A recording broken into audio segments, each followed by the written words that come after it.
आज बात करते हैं वास्को डे गामा की, उसकी उस ऐतिहासिक और सच कहूं तो खौफनाक समुद्री यात्रा की, जिसने दुनिया का नक्शा ही हमेशा हमेशा के लिए बदल कर रख दिया। तो मैं हूं वास्को डी गामा, मेरी भूख ने भारत को ढूंढ लिया। सोचिए क्या जबरदस्त लाइन है। ये सिर्फ एक लाइन नहीं है, ये उस जुनून, उस लालच और उस कभी ना मिटने वाली इच्छा की आवाज है, जिसने इतिहास की सबसे खतरनाक समुद्री यात्राओं में से एक को जन्म दिया। तो चलिए कहानी में थोड़ा और गहराई से उतरते हैं। सवाल ये है कि आखिर ये भूख थी किस चीज की? जवाब है मसालों की। और यहाँ पे जो बात है ना वो बहुत दिलचस्प है।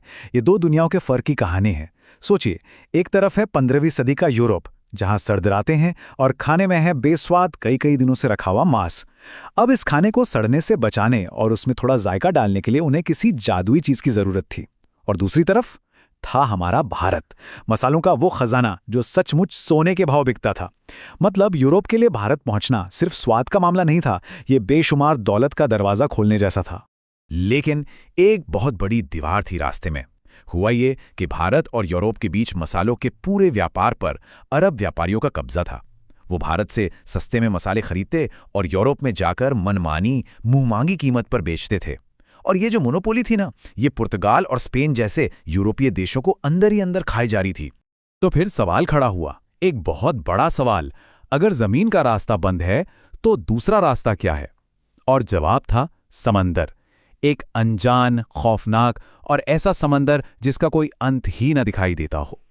और यहीं से हमारी कहानी का दूसरा और शायद सबसे डरावना हिस्सा शुरू होता है, मौत का समंदर। देखिए, उस जमाने में समंदर का मतलब ही था मौत का दूसरा नाम। नाविकों को क्या लगता था कि दुनिया चपटी है और अगर ज्यादा दूर निकल गए तो बस दुनिया के किनारे से नीचे गिर जाएंगे। उन्हें डर था कि समंदर में विशाल राक्षस रहते हैं जो पूरे के पूरे जहाज को एक बार में निगल जाएंगे। मतलब समंदर एक ऐसा कातिल था जो बिना बताए, बिना कोई चेतावनी दिए किसी को भी अपनी गहराइयों में खींच लेता था। और सुनिए, ये सिर्फ कोई अंधविश्वास या सुनी सुनाई बातें नहीं थीं। वास्को डी गामा से ठीक 10 साल पहले बार्थोलोमेओ डियाज नाम के एक नाविक ने बिल्कुल यही कोशिश की थी। लेकिन अफ्रीका के दक्षिणी छोर पर उसे इतने भयंकर तूफानों ने घेरा कि उसे हार मानकर लौटना पड़ा। और उसने उस जगह का नाम क्या रखा? केप ऑफ स्टॉर्म्स, मतलब तूफानों का डेरा। ये एक तरह से खुली चेतावनी थी कि भाई, ये रास्ता मौत की तरफ जाता है। लेकिन पुर्तगाल के राजा ने हार नहीं मानी थी। उसने एक ऐसे आदमी को चुना जिसकी आंखों में समंदर का खौफ नहीं, बल्कि उसे जीतने की एक जिद थी, एक जुनून था। वो था एक जिद्दी, कठोर और कह सकते हैं कि सन की नाविक, जिसका नाम था वास्को डी गामा। तो जुलाई 1497 में जब उसका बेड़ा लिस्बन से रवाना हुआ, किनारे पर खड़ी भीड़ सचमुच रो रही थी। उन्हें लग रहा था कि इन लोगों को मौत के मुंह में भेजा जा रहा है। और देखा जाए तो वो गलत भी नहीं थे। महीनों तक राक्षसी लहरें, फटे हुए पाल और स्कर्वी जैसी भयानक बीमारी जिसमें लोगों के मसूड़े तक गल जाते थे, वो इन सब से जूझते रहे। हालत ये हो गई कि बीमारी और डर से टूट चुके नाविकों ने विद्रोह कर दिया। वो वापस लौटने की भीख मांगने लगे।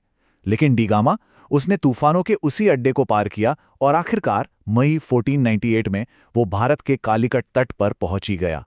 इस पूरी यात्रा का जो सबसे ड्रामेटिक मोमेंट था ना, वो तब आया जब नाविकों ने बगावत कर दी। पता है वास्को डी गामा ने क्या किया? उसने दिशा बताने वाले सारे के सारे इंस्ट्रूमेंट्स उठाए और समंदर में फेंक दिए। और फिर चिल्लाकर बोला, अब हमारे पास लौटने का कोई रास्ता नहीं है। या तो हम भारत पहुंचेंगे या फिर ये समंदर ही हम सबकी कब्र बनेगा। सोचिए, उसके इस पागलपन के आगे सबको झुकना ही पड़ा। तो बस तूफानों को चीरकर, मौत को हराकर वो लोग आखिरकार उस जमीन पर पहुंच ही गए जिसे यूरोप के लोग सोने की चिड़िया के नाम से जानते थे। लेकिन यहां उनकी किस्मत ने एक और दिलचस्प मोड़ लिया। अफ्रीका के उस केप को पार करने के बाद उन्हें पूर्वी अफ्रीका के मालिंदी में एक भारतीय नाविक मिला। और वो कोई मामूली नाविक नहीं था, वो मानसूनी हवाओं का उस्ताद था। देखिए, यूरोप के लोग सितारों को देखकर रास्ता खोजते थे, लेकिन इस नाविक को तो समंदर की लहरों और हवाओं की भाषा पढ़नी आती थी। और उसी के ज्ञान ने उनके बेड़े को अपनी असली मंजिल तक पहुंचाया। और फिर वो दिन आया, 20 मई 1498। अचानक हवा का एक झोंका आया और उसके साथ आई चंदन, इलायची और काली मिर्च की एक ऐसी नशीली, ऐसी दिव्य खुशबू कि महीनों से जो लोग सिर्फ बीमारी और मौत की बदबू झेल रहे थे, उनके तो होश ही उड़ गए। वो एक पल में समझ गए, हम पहुंच गए हैं। लेकिन यहां पहुंच के उन्हें एक बहुत बड़ा, जिसे कहते हैं ना, कल्चर शॉक, वो लगने वाला था। वास्को डी गामा क्या सोचकर आया था कि वो किसी पिछड़ी कबीलाई सी दुनिया में जा रहा है, पर उसने जो देखा, अरे वो तो उसकी कल्पना से कोसों दूर था।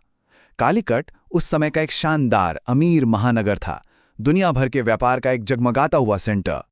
और ये जो टकराव था ना, ये सबसे ज्यादा तब दिखा जब वो कैलिकट के शक्तिशाली राजा ज़ेमोरिन से मिला।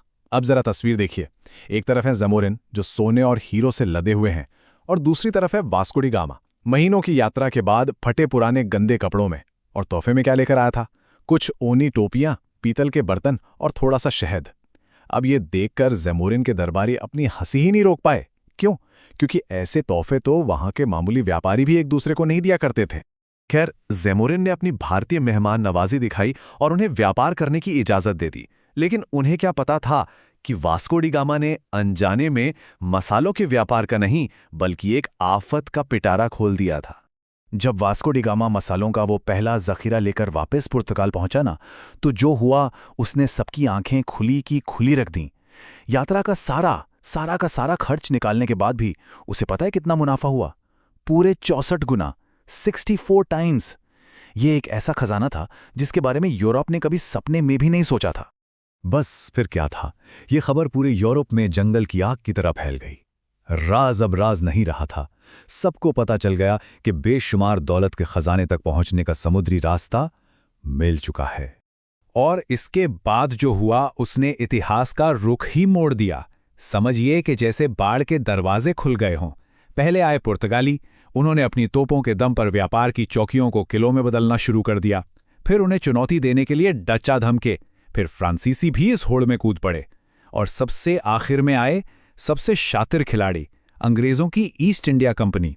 और देखते ही देखते भारत का जो तट व्यापार का इतना बड़ा केंद्र था, वो जंग का मैदान बन गया। और यहीं कहानी में सबसे बड़ा ट्विस्ट आता है। अब उनका मकसद सिर्फ व्यापार करना नहीं रह गया था, सिर्फ मसाले ले जाना नहीं था। नहीं, अब इन यूरोपीय ताकतों को पूरी की पूरी सोने की चिड़िया ही चाहिए थी। व्यापार की जगह अब कब्जे की और जीत की भूख ने ले ली थी। तो वास्को डी गामा की उस एक यात्रा का जो नतीजा निकला, वो कोई शांतिपूर्ण व्यापार नहीं था, बल्कि वो था सदियों का शोषण और गुलामी का राज। एक व्यापारिक रास्ते की खोज ने असल में भारत को गुलामी की बेड़ियों में जकड़ने का रास्ता खोल दिया था। लेकिन कहानी यहां खत्म नहीं होती। ये सच है कि जमीन पर कब्जा कर लिया गया था, पर भारत की आत्मा को कभी कोई नहीं जीत सका। हाँ, वास्को डी गामा ने 1498 में भारत की जमीन तक पहुंचने का एक रास्ता खोजा था, लेकिन दुनिया ने असली भारत को तो तब जाना जब 1947 में इस देश ने अपनी आज़ादी हासिल की। और ये पूरी कहानी हमें एक बहुत ही बुनियादी लेकिन बहुत जरूरी सवाल पर लाकर छोड़ देती है।